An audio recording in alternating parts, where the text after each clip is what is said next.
Lately, it feels like, well, everyone's talking about these blockbuster medications, Ozempic, Wegovy, Mounjaro. Oh, absolutely. The buzz is incredible. Right. The talk around them for weight loss and diabetes control is just huge. It's estimated, maybe 12% of adults in the U.S. have tried one this year alone in 2024. That's a massive number. Really shows the impact. And get this, the story of where they actually came from involves something truly unexpected.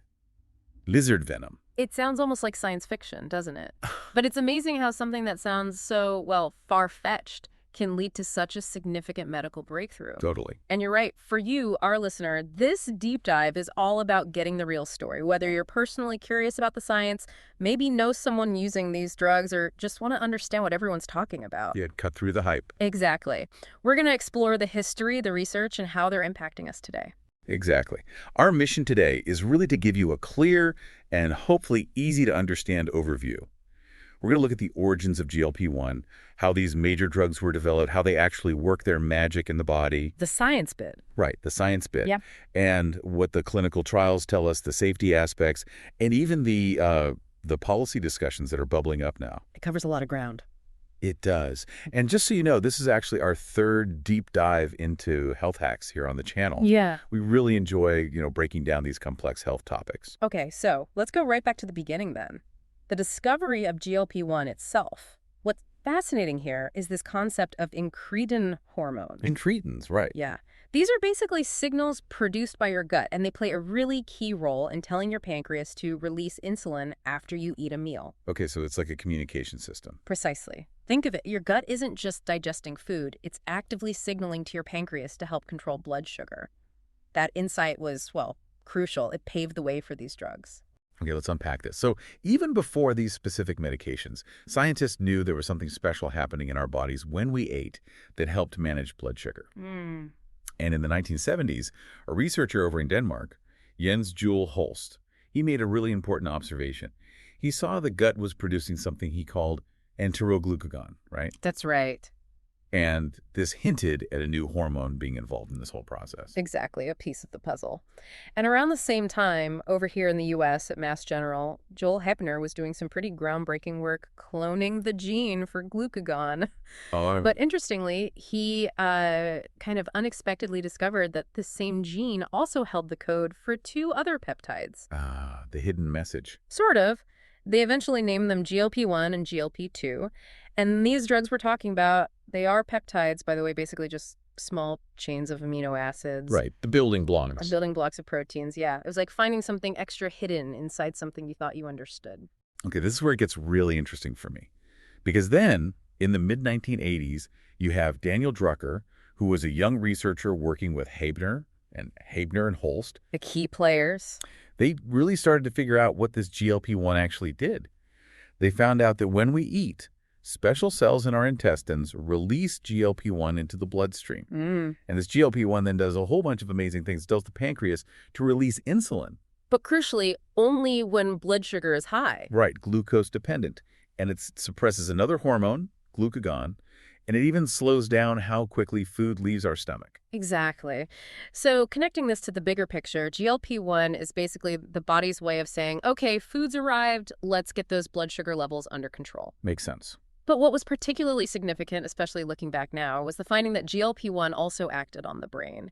It promotes satiety, that feeling of fullness. The appetite connection. This was the crucial link. It connected GLP-1 not just to blood sugar regulation, but also potentially to the regulation of our body weight. So not just diabetes, but weight too, right, from the early days. And then early 90s, Svetlana Mosov and others took it further. Yes, they did. They identified the most active form of GLP-1, the one that really did the heavy lifting and figured out how to synthesize it in the lab. Which is a huge step towards making a drug. It's a massive step. Yeah. Absolutely. And if we look at the impact of this early research, fast forward to 2024, these pioneering scientists, Hebner, Holst, Drucker, Mosov, and others, they've received some of the most prestigious awards in medicine. Deservedly so. It really just underscores the fundamental importance of what they discovered back then. But as you hinted at earlier, there was a bit of a snag, right? This natural GLP-1, it wasn't exactly ready for prime time as a drug. That's a key point, yeah. Interestingly, native GLP-1 has a very, very short half-life in the body. We're talking like a couple of minutes. Just 2 minutes. Wow. Yeah, it gets broken down incredibly quickly by an enzyme called DPP4. So this made it really difficult to envision using it directly as a medication. It just wouldn't stick around long enough to have a meaningful therapeutic effect. Okay, so that's the problem. Yeah. Big problem. How did we go from this hormone that disappears in minutes to these drugs people are taking, once a week? This is where our unlikely hero comes in, right? The lizard. You got it, the Gila monster. This leads us to a really pivotal and, frankly, quite amazing development. In 1992, a researcher named Dr. John Eng, working at a VA medical center, Okay. he was studying the venom of the Gila monster, and he found a peptide in its saliva that he named Exendin-4. Lizard saliva. So what was the magic? What made the lizard peptide so special compared to ours? Well, Exendin-4 turned out to be remarkably similar to human GLP-1 in its effects, particularly on insulin secretion. However, and this was the absolute crucial difference, it was resistant to that rapid breakdown by the DPP4 enzyme. So it hung around longer. Much longer in the bloodstream. It had the good effects without that major drawback of the short lifespan. That must have been a real aha moment for Dr. Eng. Like, wait a minute. Oh, absolutely. A huge light bulb moment. He immediately recognized the potential of this lizard peptide as the foundation for a new type of drug. He isolated it, characterized it thoroughly, and then licensed it to a small biotech company called Amylin Pharmaceuticals. For development. Right, to develop it into a human therapy. And that led directly to the first GLP-1 receptor agonist drug hitting the market. Exactly. That work culminated in 2005 when the FDA in the U.S. approved exenatide, the synthetic version of that lizard peptide, Exendin-4, under the brand name Byetta. Byetta. Okay, I remember that name. Yeah, it was a huge milestone. Byetta was an injectable medication taken twice a day, initially for people with type 2 diabetes. It helped lower their blood sugar, and importantly, it also led to some modest weight reduction as a side effect. So even the first one had that weight effect. It did. And for many patients, it could even delay the need for starting insulin injections, which was a big deal. And you mentioned peptides needing injection because they'd just be digested like food in the stomach. They need to go under the skin, subcutaneous, to get into the bloodstream. Right. Makes sense. And they even developed a longer-acting version later on, didn't they? They did, yeah. A few years later, a once-weekly injectable formulation called Bydureon was also developed, making it a bit more convenient. Still, twice daily or even weekly from a lizard. It's incredible. And what's really impactful here is to think that within its first 15 years or so, over 2 million patients worldwide used exenatide in some form. 2 million. All thanks, ultimately, to a discovery in the venom of a Gila monster. It's just a truly remarkable example of where scientific breakthroughs can sometimes come from. Serendipity. Okay, so Byetta was the first one out of the gate based on the lizard venom. But it sounds like the story definitely doesn't end there. There was a race, kind of, to make even better drugs. Oh, absolutely. Ones that lasted longer, maybe worked better, and could specifically target obesity, not just be a side effect for diabetes. Precisely. Following the success and the proof of concept from exenatide, there was a real push in the pharmaceutical industry to improve upon it. The key goals were, as you said, developing drugs with longer-lasting action, meaning fewer injections for patients, which is always a plus, and also really exploring their potential for treating obesity as a primary goal. And Novo Nordisk, the Danish company, they really stepped into a leading role here, right? I guess building on that early GLP-1 research connection with Holst. They did. They had a strong background. And in the 1990s, a scientist at Novo Nordisk named Lotte Geir Knudsen and her team, they engineered a modified version of human GLP-1. This one was called liraglutide. Liraglutide. So it's very similar to the GLP-1 your own body makes, that's the analog part, but with a clever tweak to make it work better as a medicine. What was the tweak? Interestingly, they attached a fatty acid molecule, like a little tail, to the GLP-1 molecule. This allows it to bind onto albumin, which is a very common protein circulating in your blood. Think of albumin as like a taxi service. Carrying it around. Exactly, carrying the drug around, but also protecting it from being broken down too quickly by that DPP4 enzyme.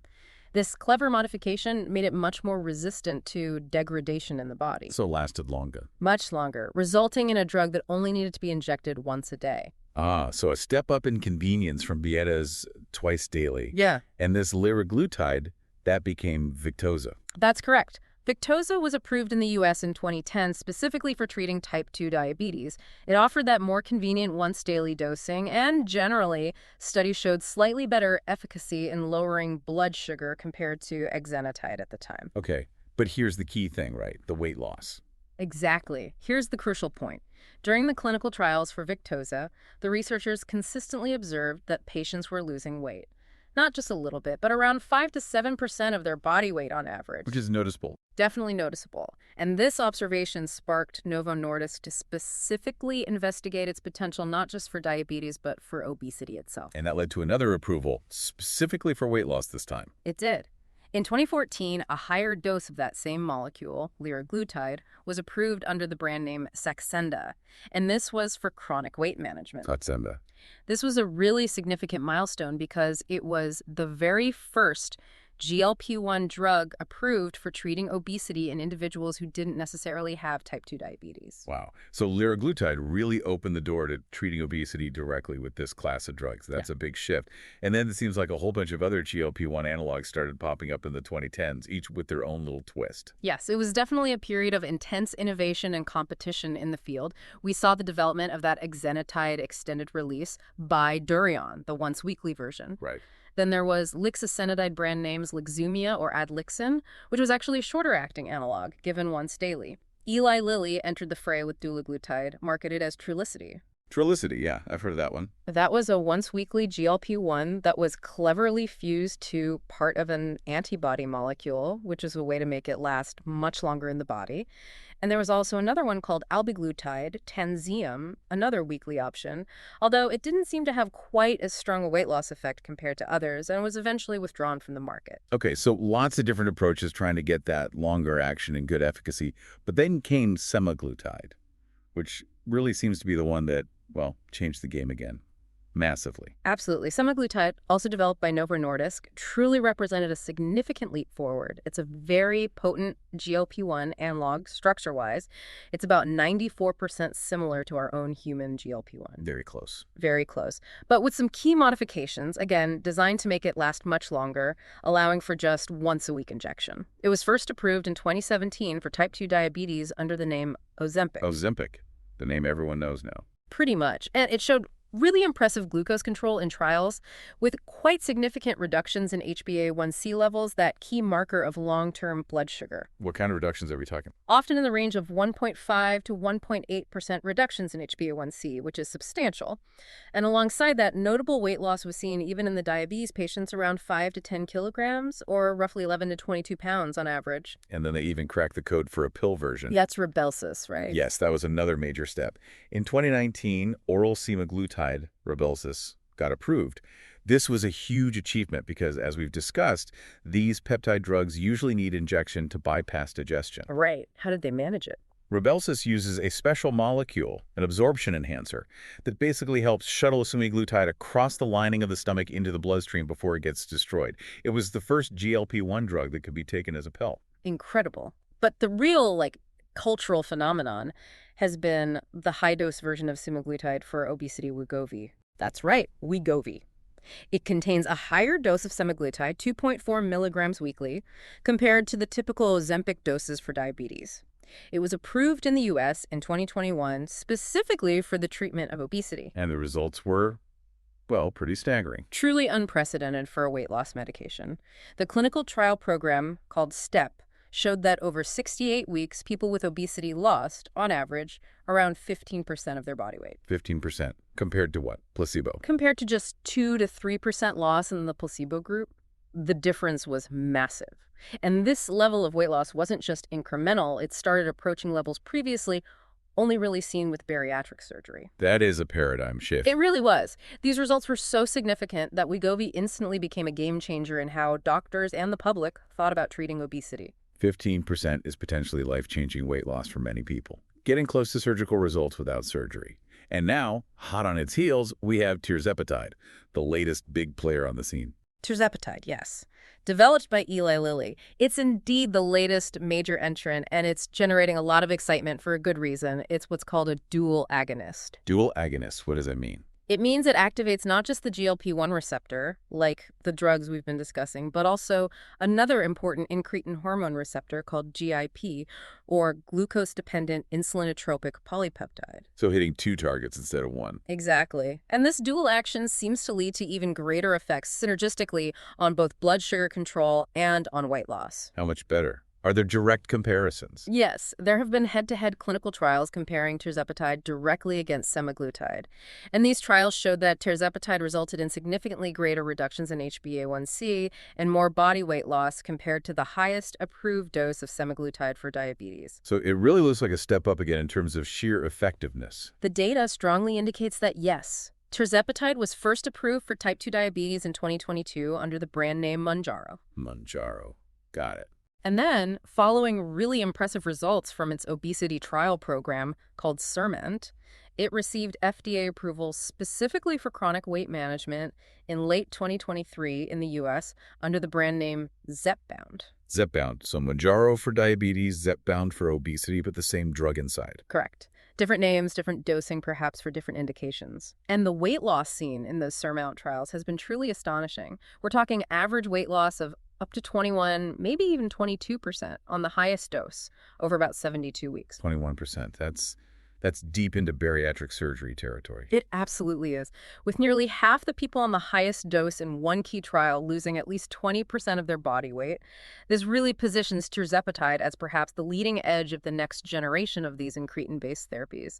And there are even other combination agonists targeting maybe 3 pathways already in development behind it. Wow. It's just incredible how far this field has rocketed forward in, what, less than 20 years since Beata? It's been remarkably fast-paced, especially the last 5-10 years. And these droids aren't just a U.S. phenomenon, are they? They're being rolled out and used all around the world now. Absolutely. These GLP-1 drugs have seen global adoption. Europe has generally followed the U.S. with approvals for both diabetes and obesity indications. Even countries like Japan, which historically had been very cautious and hadn't approved a new obesity medication in decades, approved semaglutide, Wegovy, in 2023, although they often have quite strict criteria for who qualifies.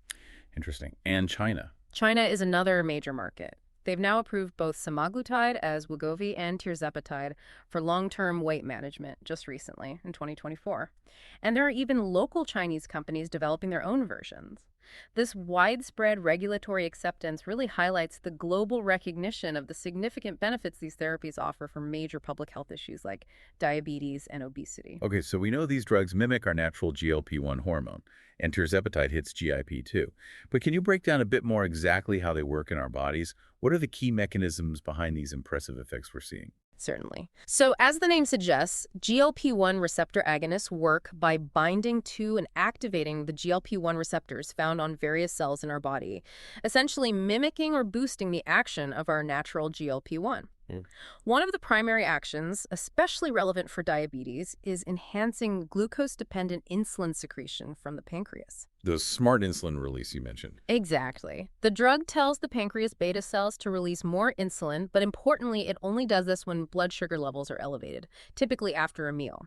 This is why they have a much lower risk of causing hypoglycemia or dangerously low blood sugar compared to older drugs like sulfonylureas or insulin itself. That's a major safety advantage. What else? They also suppress the release of glucagon. Glucagon is another pancreatic hormone that normally acts to raise blood sugar levels, mainly by telling the liver to release stored glucose. So by suppressing glucagon, especially after meals when it's not needed, they help keep post-meal blood sugar spikes in check. Okay, so boost insulin when needed, cut back glucagon. What about the stomach effects? Right. They also slow down gastric emptying. This means that food stays in your stomach for a longer period before moving into the small intestine. This contributes to feeling fuller sooner during a meal and staying full for longer afterwards. The satiety effect. Part of it, yes. And crucially, they also act directly on appetite centers in the brain, specifically in areas like the hypothalamus. They basically signal to the brain to reduce appetite and increase feelings of satiety or fullness. So it's a multi-pronged attack, really. Better blood sugar control after eating because of the insulin-glucagon balance, and reduced feelings of hunger leading to lower calorie intake, which drives the weight loss. That's a perfect summary. You get better post-meal blood sugar levels, and you tend to eat less because your appetite is reduced and you feel full more quickly and for longer. That combination leads to weight loss over time. And you mentioned other potential benefits beyond just glucose and weight. Yes, research is increasingly showing additional positive effects. There's strong evidence now for cardiovascular benefits. The large outcome trials we discussed earlier showed reductions in heart attacks, strokes, and cardiovascular death in high-risk individuals.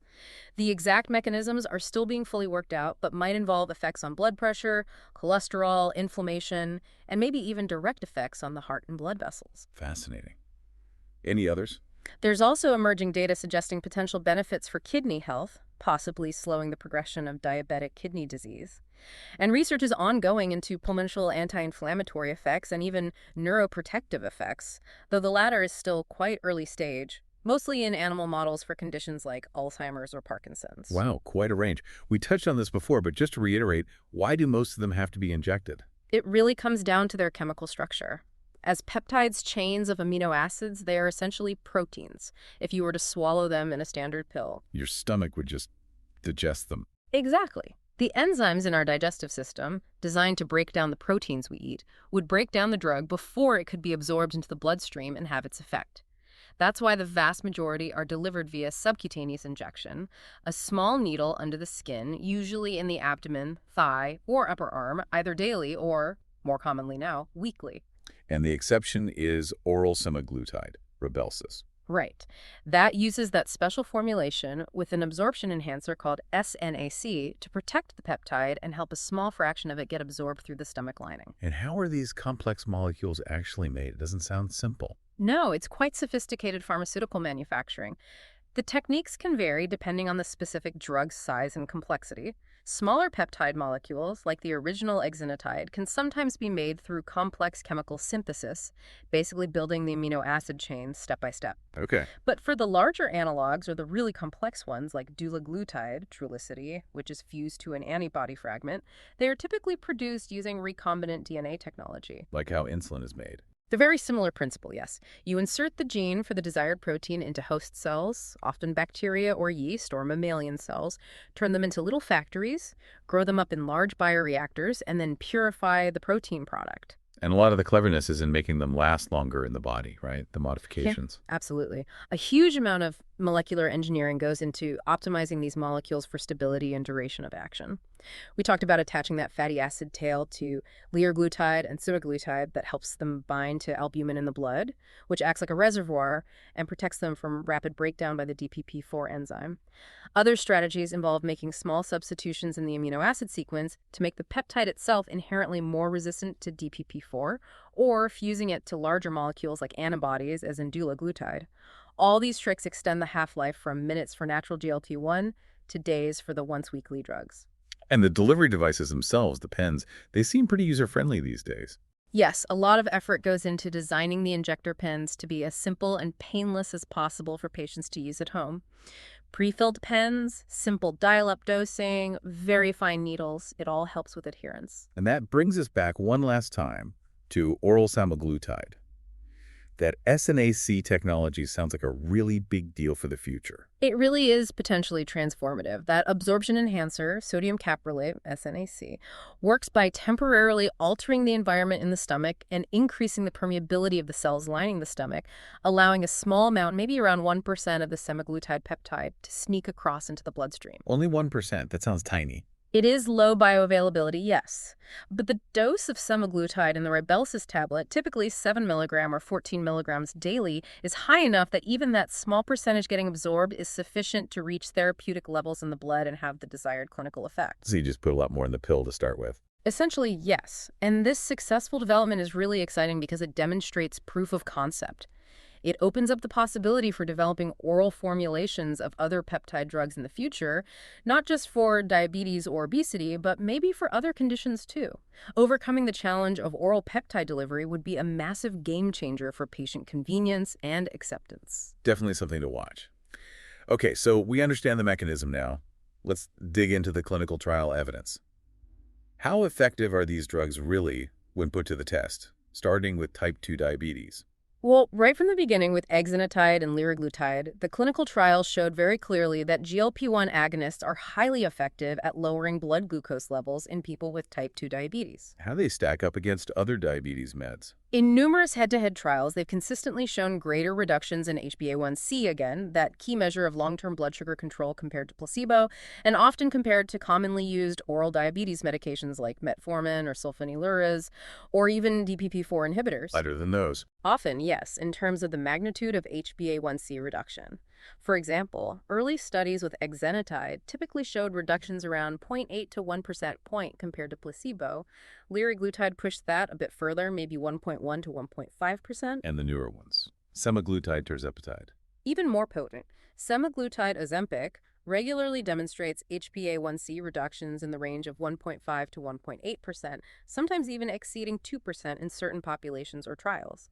Tirzepatide, Mounjaro, has shown even greater reductions, averaging around 2.3% in some key trials. In many situations, especially for patients with moderately controlled diabetes, their glucose-lowering power is comparable to, or in some cases even superior to, starting basal insulin. Wow. So very powerful for blood sugar. And on top of that, there's the weight loss benefit, even in the diabetes patients, right? Absolutely. That's a major secondary benefit. Unlike some other diabetes medications, notably insulin and sulfonylureas, which can cause weight gain, most GLP-1 receptor agonists lead to significant weight loss in patients with type 2 diabetes, typically in the range of 5 to 10% of their starting body weight. Which is great because weight is often a big factor in type 2 diabetes itself. Exactly. Losing weight can improve insulin sensitivity and overall metabolic health. We also often see improvements in other cardiovascular risk factors in these patients when they take GLP-1s, like modest reductions in blood pressure and improvements in cholesterol levels. And this brings us to maybe the most impactful finding for diabetes: the cardiovascular outcomes. These aren't just about managing symptoms. Some actually protect the heart.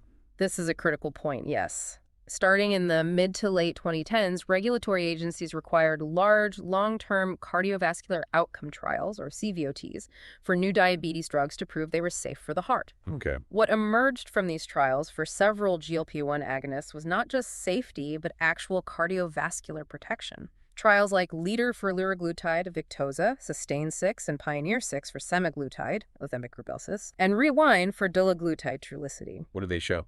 They demonstrated that these drugs significantly reduce the risk of major adverse cardiovascular events, typically defined as a composite of cardiovascular death, non-fatal heart attack, and non-fatal stroke in patients with type 2 diabetes who already had established cardiovascular disease or were at high risk. The risk reductions were generally in the range of 12% to 26%, depending on the specific drug and trial. That's a big deal for a diabetes drug. A massive deal. As a result of this compelling evidence, both Ozempic, semaglutide, and Victoza, liraglutide, received specific FDA label indications for reducing cardiovascular risk in diabetic patients with known heart disease. This was a real landmark moment, a class of diabetes drugs proven not just to lower blood sugar, but to actually improve cardiovascular survival and reduce events. Incredible. And that benefit seems to extend even to people without diabetes, based on that recent SELECT trial you mentioned earlier. This seems huge, suggesting a broader role maybe in preventative medicine. Yes, the SELECT trial, with results released in 2023, was really pivotal in this regard. It took over 17,000 adults who were overweight or obese, BMI 27 or higher, but did not have diabetes. However, they all had pre-existing cardiovascular disease, a history of heart attack, stroke, or peripheral artery disease. So a high-risk group, just without the diabetes label. Exactly. They were randomized to receive either semaglutide 2.4 milligram weekly, the Wegovy dose, or a placebo, in addition to standard care for the cardiovascular condition. Yeah, the results. Over an average follow-up of about 3.3 years, the group receiving semaglutide had a statistically significant 20% lower risk of experiencing a major adverse cardiovascular event, heart attack, stroke, or cardiovascular death compared to the placebo group. 20% reduction just from the drug in non-diabetics. Wow. It's a very strong finding. And importantly, the participants in the semaglutide group also experienced, as expected, significant weight loss, around 9 to 10% of their body weight on average during the trial. So does the heart benefit come from the weight loss, or is there something else going on? That's the million-dollar question, and the trial suggests it's likely a combination. The weight loss certainly contributes, as do improvements in blood pressure and inflammation markers seen with semaglutide. But many experts believe there may also be direct beneficial effects of GLP-1 activation on the cardiovascular system itself, independent of weight loss. Regardless of the exact mechanism split, the results clearly highlight the potential of these therapies to prevent serious cardiovascular events in a much broader population of high-risk individuals defined by obesity and prior CVD, not just those with diabetes. That could have massive implications for public health strategy. Okay, let's shift focus now specifically to obesity and weight loss in people who may or may not have diabetes. The results here seem even more dramatic in some ways. They are indeed very striking. The efficacy we've seen with the newer generation GLP-1 receptor agonists in treating obesity, particularly in non-diabetic individuals, has really surpassed expectations in previous pharmacotherapies. Let's start with liraglutide again, Saxenda. That was the first one approved for obesity. How did it do? Right. Initial trials with liraglutide at the higher 3.0 milligram dose approved for obesity, Saxenda, showed an average weight loss of around 8% of body weight over 56 weeks, compared to about 2.5% with placebo. This was considered quite good at the time, enough to produce meaningful improvements in health markers. Okay, 8%. Significant. But then came the real leap you mentioned earlier, with semaglutide 2.4 milligram Wegovy. Exactly. The results from the pivotal STEP program trials, published around 2021, were what really electrified the field. Across several large trials in people with obesity, with or without diabetes, semaglutide 2.4 milligram weekly resulted in an average body weight reduction of around 15% over 68 weeks. 15% average, that's nearly double Saxenda. Precisely. And again, the placebo groups in these trials typically lost only about 2 to 3%. What was even more impressive was the proportion of people achieving substantial weight loss. Roughly 1/3 or more of the participants taking Wegovy lost over 20% of their body weight. A third lost over 20%. That's phenomenal for a drug. It really is. Those are results that, as we said, start to blur the lines with the outcomes seen after some types of bariatric surgery, like gastric banding or even sleeve gastrectomy in some cases. Truly transformative numbers. And then, hot on its heels, tirzepatide came along with the SURMOUNT trials and seems to have raised the bar even higher. That's what the data indicates, yes. Tirzepatide's dedicated obesity trials under the SURMOUNT program have reported even greater average weight loss. On the highest dose studied and approved for obesity, 15 milligrams weekly, the average weight loss was consistently reported as being up to 20 to 22% over about 72 weeks of treatment. 20 to 22% average. Yes. And in the key SURMOUNT-1 trial, for instance, nearly half, almost 50% of the participants randomized to the 15 milligram dose of tirzepatide achieved at least 20% weight loss. And a substantial portion, around a third, lost 25% or more of their body weight. That's just incredible. It really feels like a completely new era in obesity pharmacotherapy. We've gone from drugs maybe giving 5% loss to now potentially 20-25% for many people. It absolutely is a new era. These outcomes significantly surpass what was achievable with older anti-obesity medications.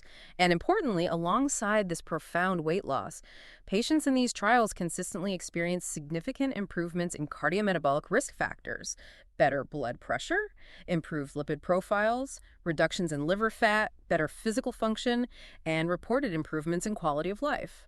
And these impressive benefits, are they generally consistent across different global populations and demographics? Broadly speaking, yes. The major clinical trial programs for drugs like semaglutide and tirzepatide have been conducted internationally, including sites across North America, Europe, Latin America, Asia, and other regions.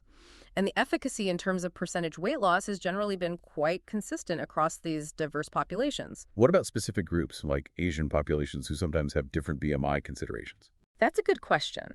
There have been specific trials conducted, for example, in Japan to support regulatory approvals there.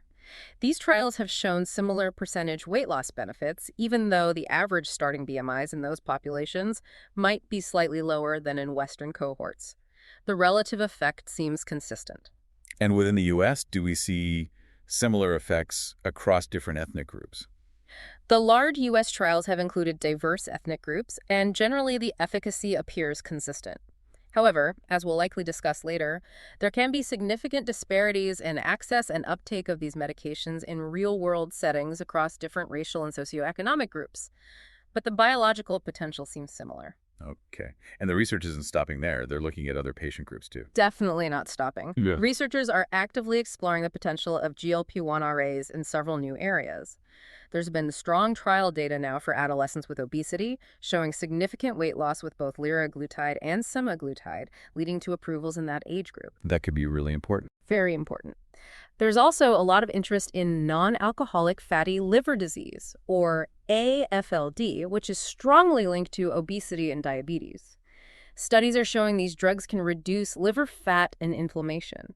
And as I mentioned briefly before, there's exploratory research, mostly preclinical right now, looking at potential neuroprotective effects for conditions like Alzheimer's and Parkinson's disease, based on GLP-1 receptors found in the brain and some anti-inflammatory mechanisms. Wow. Still early days for those neurological applications, I assume. Oh yes, very much experimental for neurodegenerative diseases.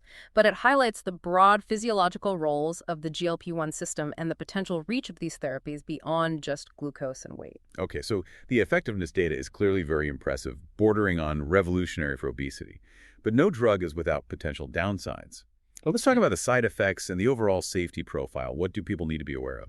That's absolutely crucial to discuss.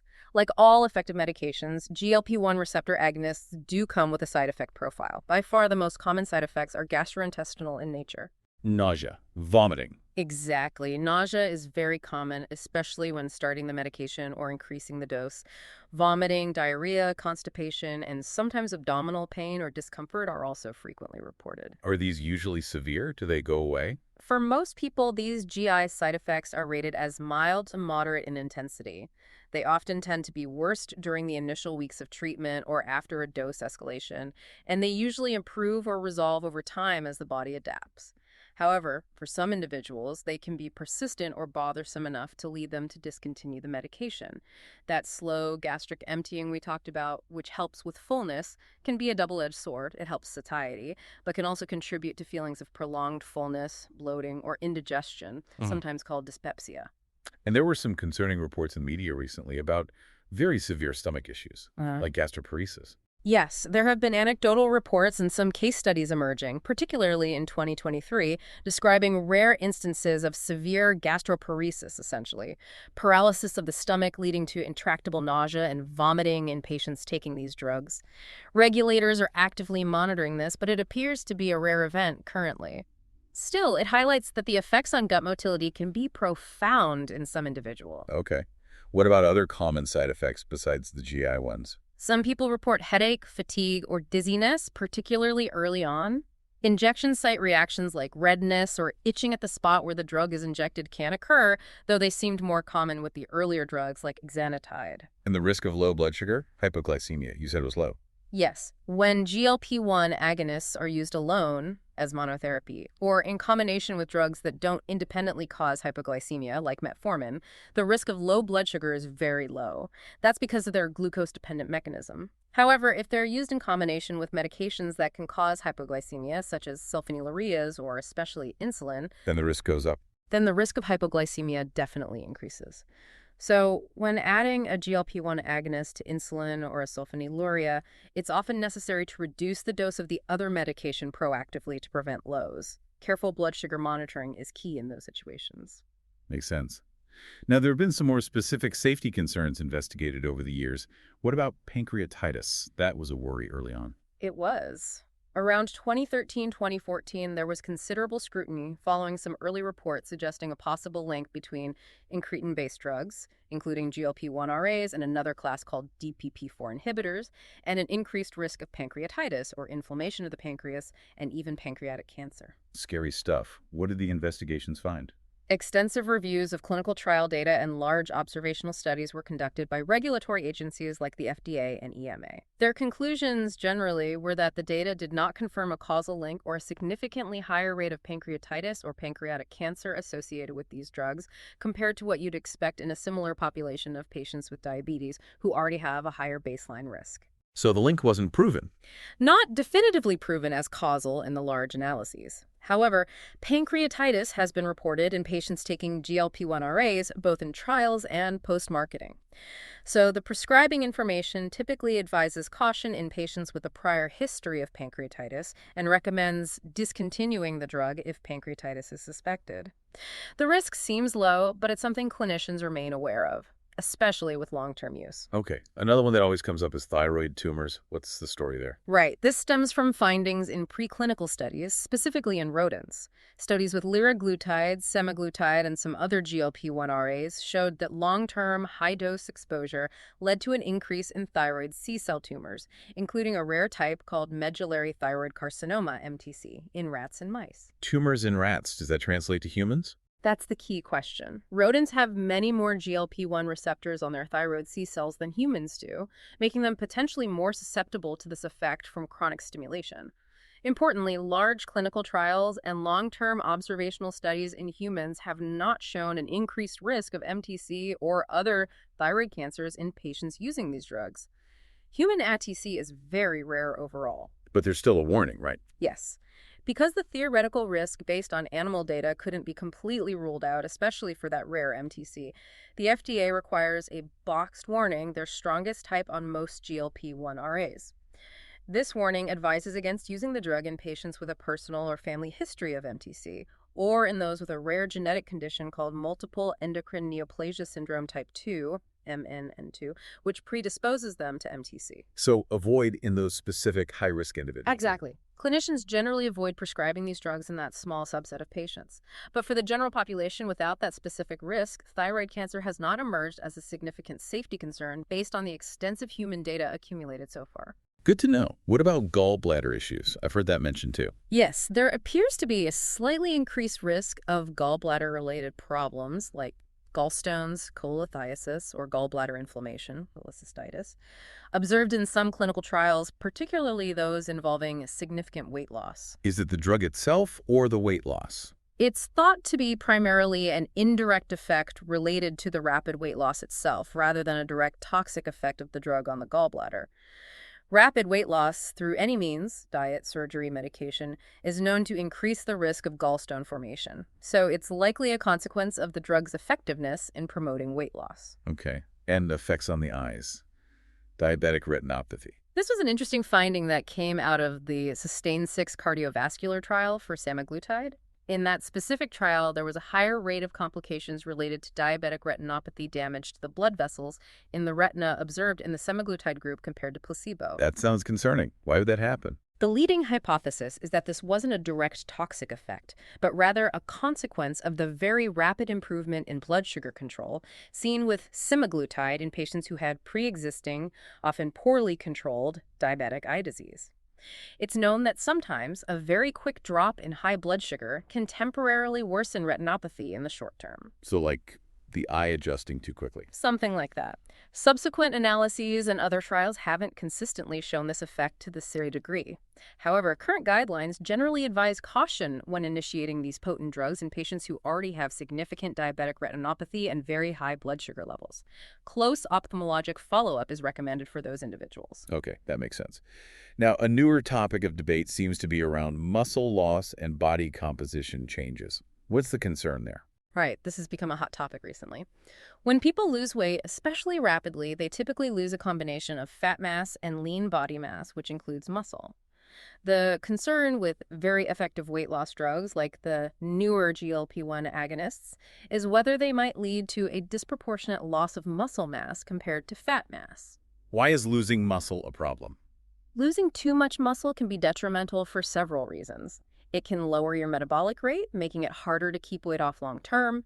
It can affect strength, physical function, and potentially increase the risk of frailty, especially in older adults. So what do the studies show? Is it excessive muscle loss? Studies looking at body composition changes with GLP-1 RAs are ongoing, and the results are a bit mixed depending on how it's measured. Some studies suggest that the proportion of weight lost as lean mass, maybe around 20–40%, is roughly similar to what's seen with significant weight loss from diet or bariatric surgery. So maybe not disproportionately high, but still a significant absolute amount of muscle can be lost when someone loses, say, 15–20% of their total body weight. So the loss happens, but maybe it's expected with that much weight loss. That seems to be the current thinking for many experts. However, there's still debate and a need for more long-term data.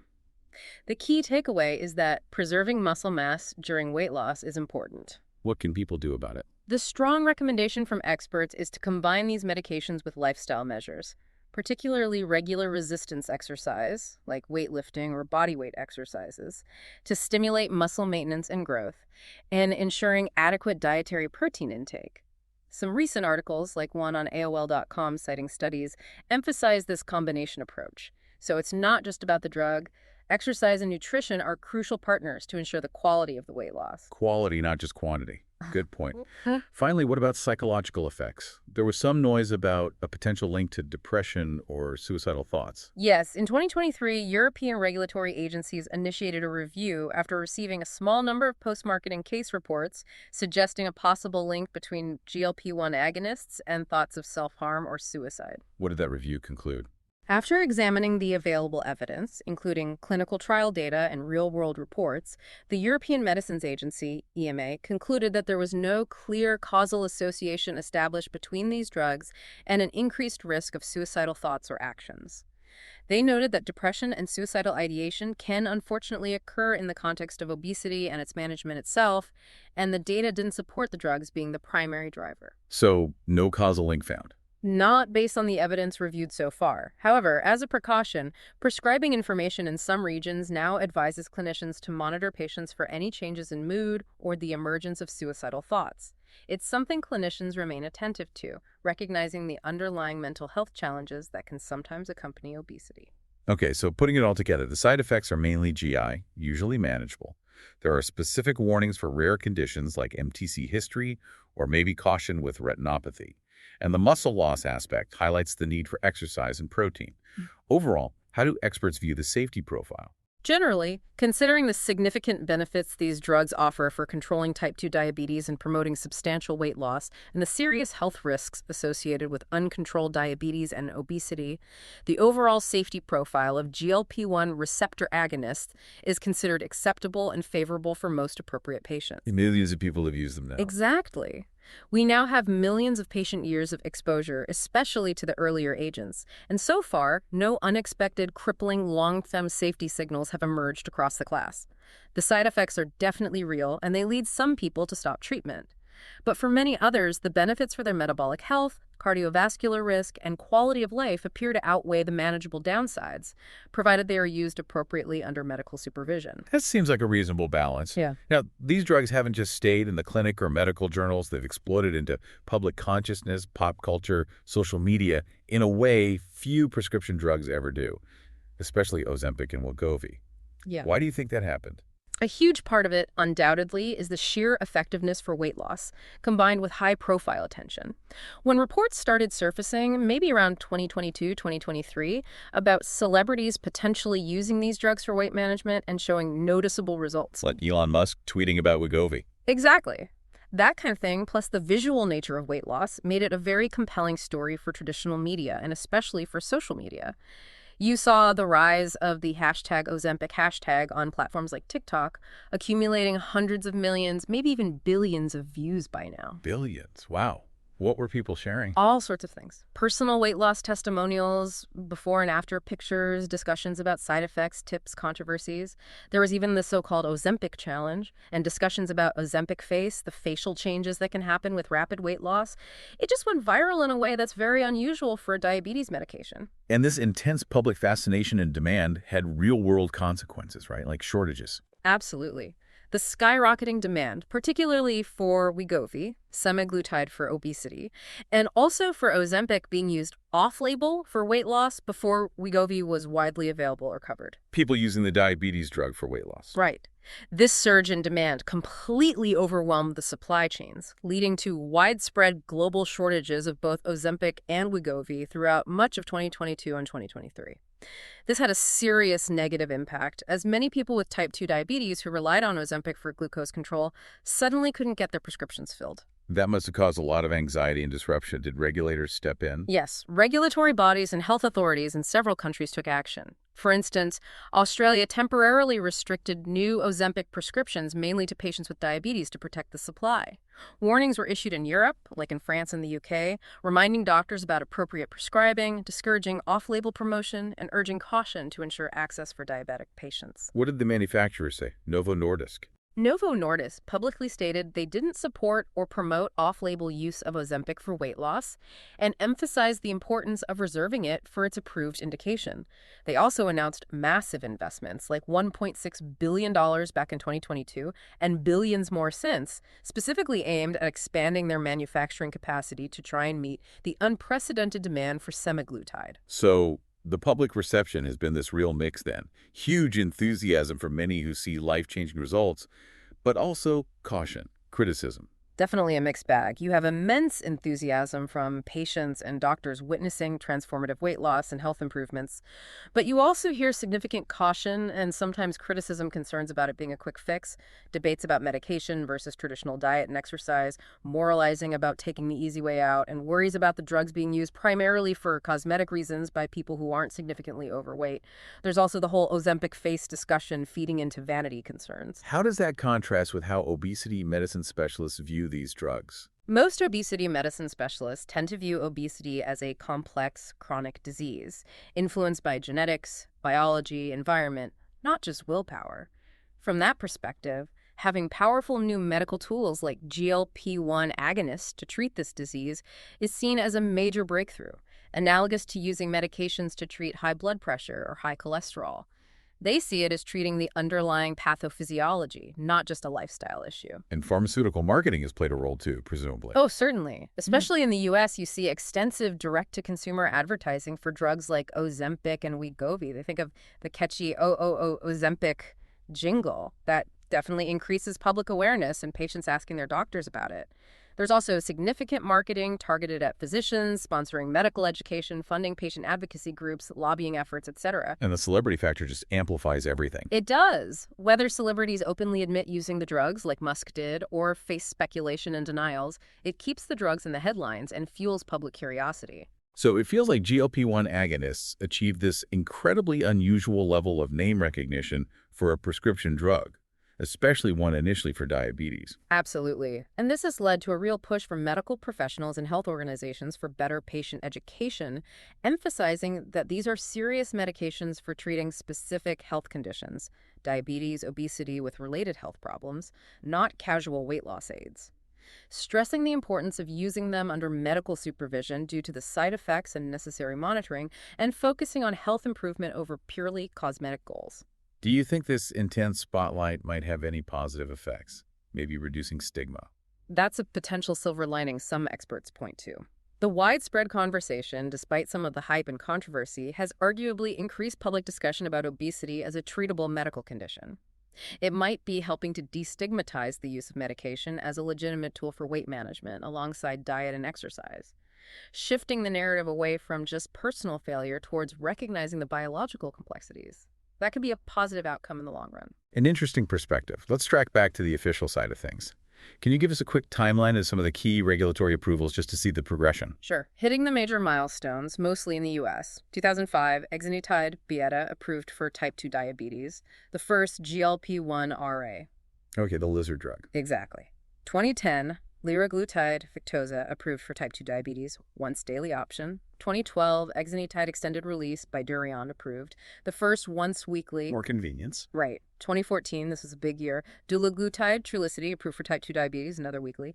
And liraglutide 3.0 milligram Saxenda approved specifically for obesity. The first obesity approval for this class. A landmark. 2016, lixisenatide Adlixin approved for diabetes. 2017, semaglutide 0.5 mg 1.0 milligram Ozempic approved for type 2 diabetes, a major potency increase. The game changer arrives. Arguably. 2019, oral semaglutide Rybelsus approved for type 2 diabetes, the first pill form. Another big innovation. Definitely.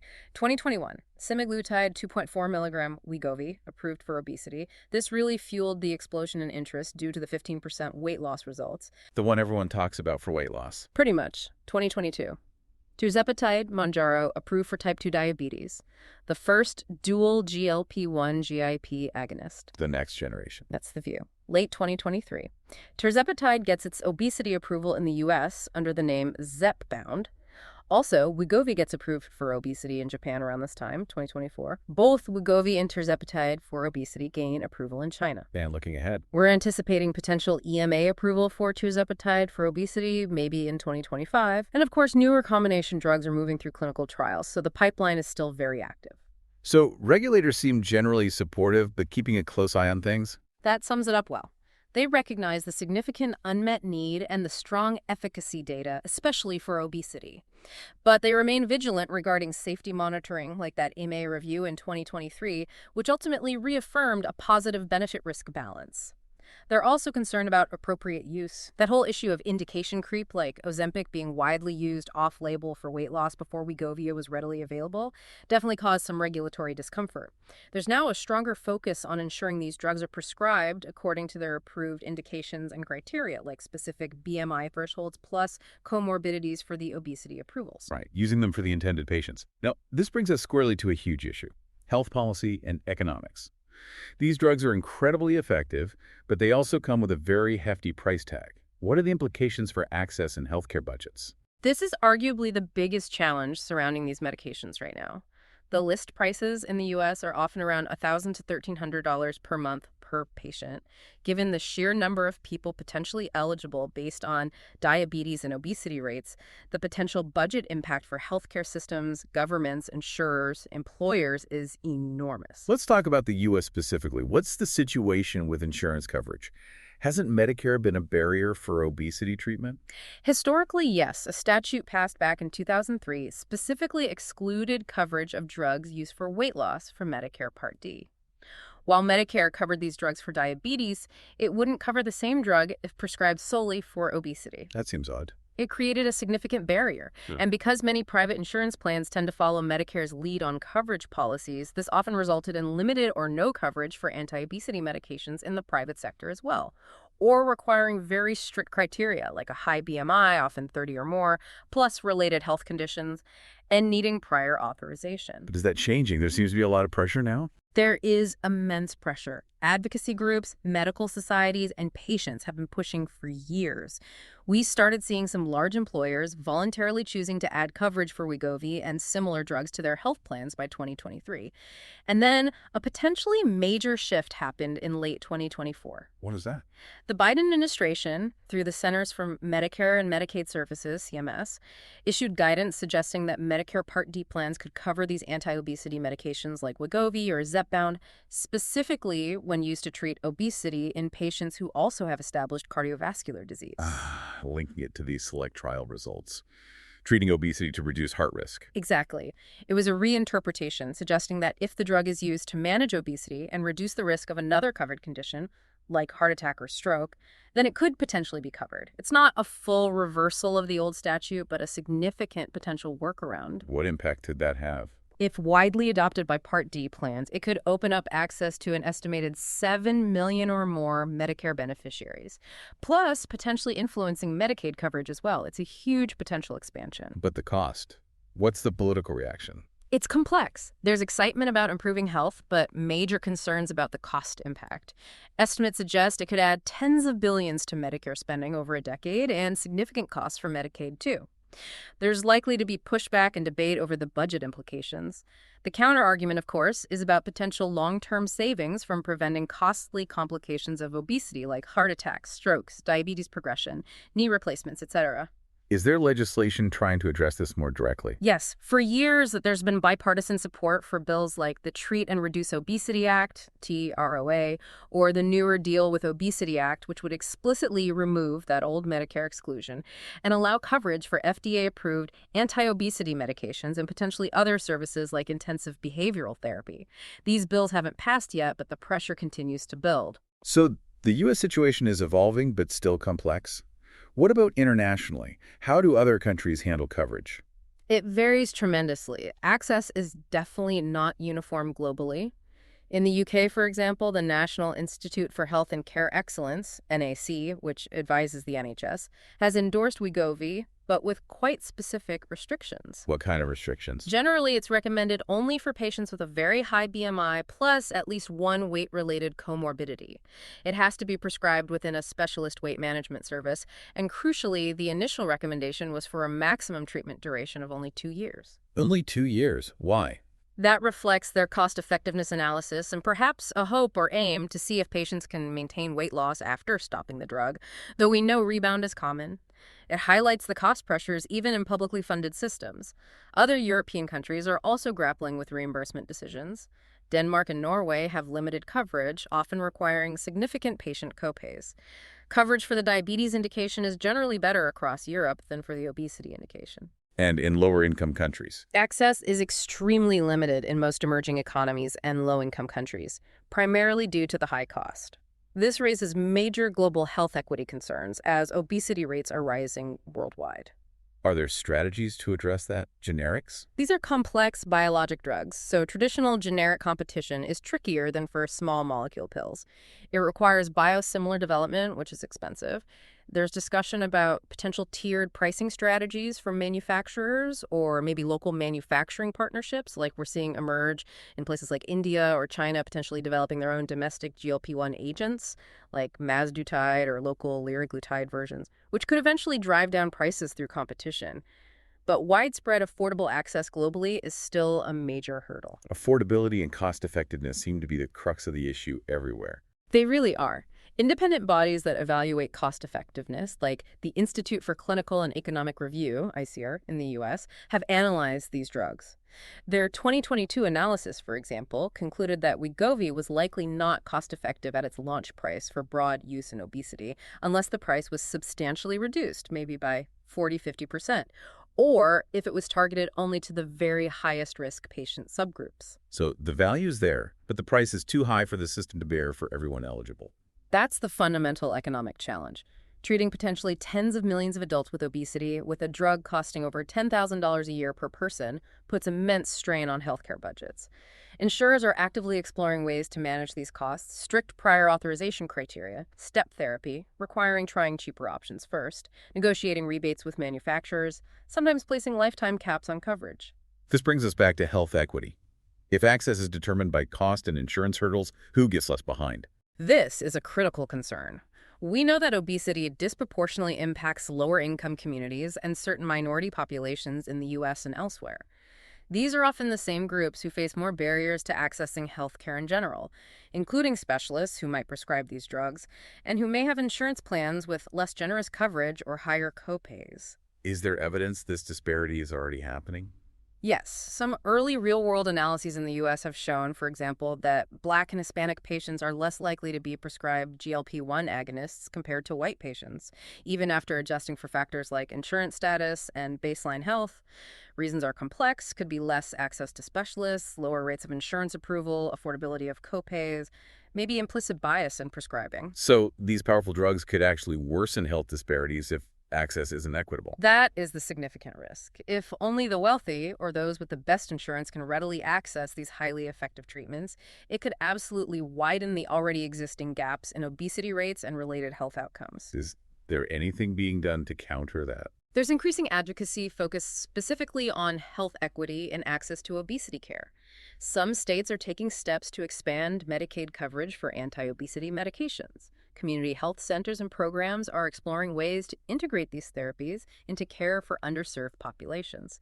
But it requires conscious effort and policy changes to ensure that the benefits of these breakthroughs reach those who stand to gain the most, including those with the highest burden of disease who often have higher starting BMIs where these drugs can have the greatest absolute effect. A really crucial point. Okay, looking at the bigger picture now, what are the broader implications and future directions for this whole class of drugs? It feels like we're at a turning point. I think new era is not an exaggeration. The advent of highly effective GLP-1 receptor agonists, and now the dual agonists like tirzepatide, really represents a fundamental shift in how we can approach metabolic diseases like type 2 diabetes and obesity by targeting some of the core underlying hormonal drivers. What are the potential public health implications if these become widely accessible and used? Let's start with diabetes. For type 2 diabetes, the implications are profound. We could potentially see far fewer patients progressing to needing insulin or developing debilitating complications like kidney failure, blindness, or amputations. There's even the prospect of achieving diabetes remission, especially in early-stage disease. Studies have shown that significant weight loss, maybe 10–15% or more, can lead to remission of type 2 diabetes in a substantial number of people.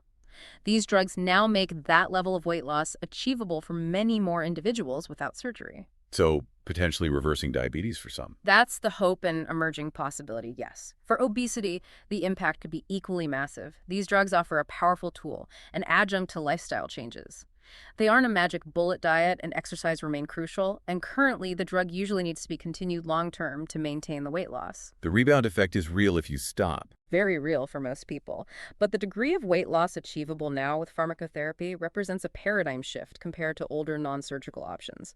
If used appropriately, they have the potential to help millions reach a healthier weight category, significantly reducing their risk of developing a whole host of related conditions, not just diabetes, but hypertension, sleep apnea, osteoarthritis, fatty liver disease, certain cancers, and as we saw with select cardiovascular events. Could we even think about using them preventatively, like in people with pre-diabetes or just over the obesity threshold to stop them from progressing? That's exactly where the thinking is starting to go, especially supported by trials like SELECT. The idea of intervening earlier in high-risk individuals, say, someone with prediabetes and a BMI of 30 or 35, to prevent the progression to type 2 diabetes or to prevent that first heart attack, seems increasingly plausible and is an active area of research and discussion.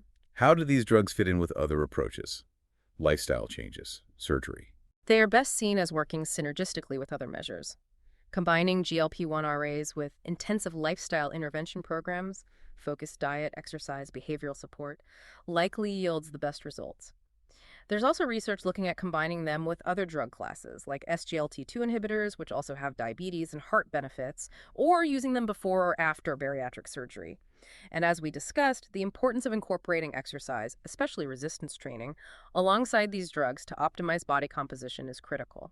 It suggests a future of multimodal, personalized obesity treatment with GLP-1-based therapies, likely serving as a cornerstone for many. Are there cautionary notes we need to keep in mind, especially about long-term use for chronic obesity? Absolutely.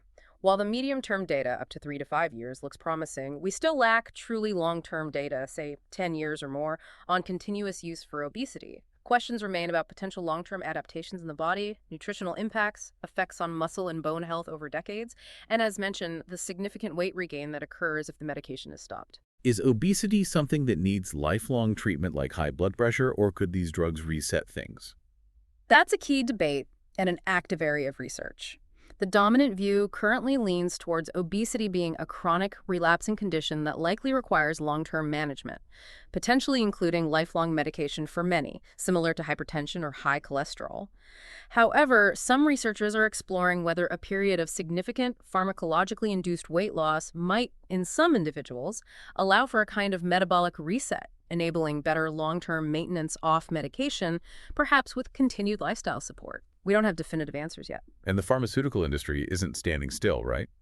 There's a gold rush for even better therapies. Oh, absolutely. The success of semaglutide and tirzepatide has triggered massive investment in developing next-generation therapies. We're seeing a focus on dual and triple agonists. Tirzepatide, GLP-1 GIP, is the first major success. Others targeting GLP-1 and glucagon, like cotadutide, are in trials. And even triple agonists hitting GLP-1, GIP, and glucagon receptors are in phase 2 trials and showing potentially even greater weight loss. They're hitting 3 pathways at once. Exactly. The idea is to leverage multiple hormonal signals for potentially synergistic effects on appetite, energy expenditure, and glucose control. Oral and alternative delivery. The success of Rybelsus has spurred intense efforts to develop more oral peptide formulations using different absorption enhancers or nanoparticle technologies. There's also research into oral small molecules, non-peptides, that could activate the GLP-1 pathway, though none are close to market yet. Other mechanisms. Looking beyond incretins, exploring drugs targeting other appetite or energy balance pathways, potentially for combination therapy. Far-off ideas.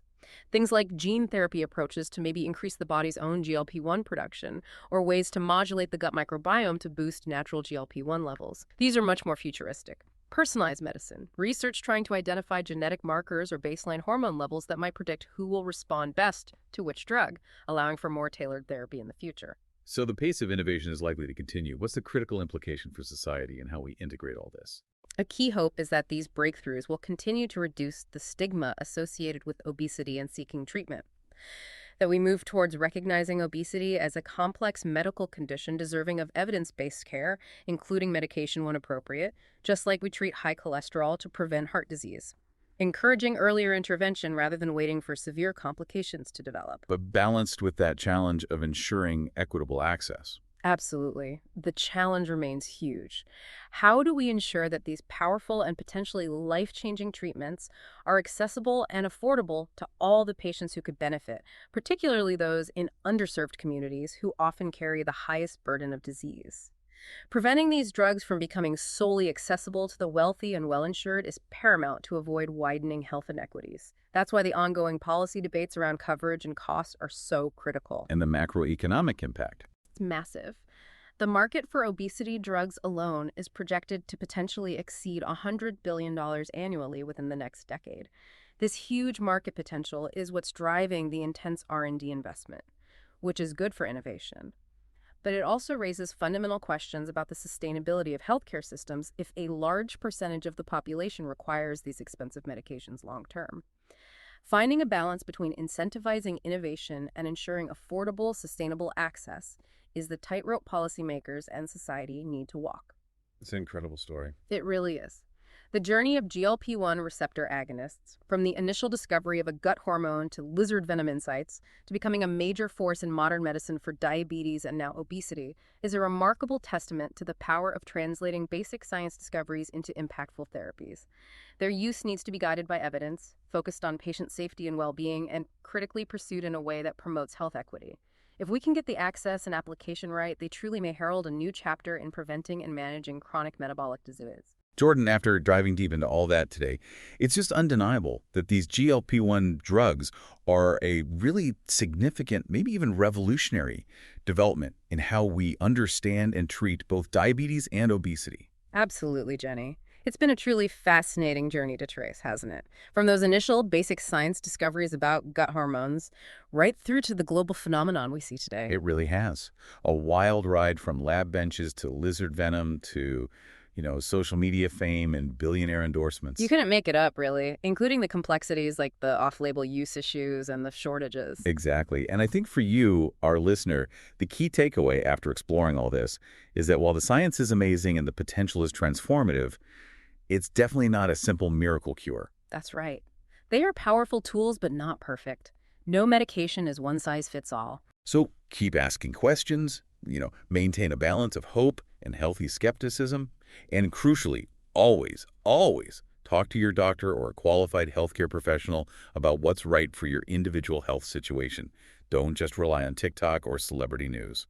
Excellent advice. Medical decisions need medical guidance, and we really want to thank you for joining us for this deep dive today. We covered a lot of ground. We really did. If you found this discussion helpful or interesting, we'd love it if you'd subscribe to the channel, maybe leave a rating or review, and please share it with others, especially maybe those sharing questionable health info online.